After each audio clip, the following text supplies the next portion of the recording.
प्रभूसाहेब आमचे म्हणाले राज्यावर कर्ज अधिक आहे, तर मी म्हटलं आपण सोप्या शब्दात सांगावं. प्रभूसाहेब, मी तुमचं निवडणुकीचं ॲफिडेव्हिट बघितलं. तुमच्या निवडणुकीच्या ॲफिडेव्हिटमध्ये तुमची संपत्ती 14 कोटी आहे आणि तुमच्यावर दायित्व म्हणजे कर्जच म्हणू त्याला हे 3,54,00,000 आहे. आता हे दायित्वाचा विचार केला तर तुमच्यावर दायित्व किती आहे? 25.28% आणि महाराष्ट्रावर 18%. आता या दायित्वाने मला सांगा तुम्ही कर्जबाजारी होणार का? तुम्हाला नादारी घोषित करावी लागणार का? नाहीच, शक्यच नाही आहे.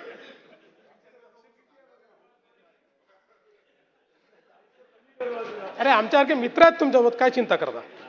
पण नाहीच.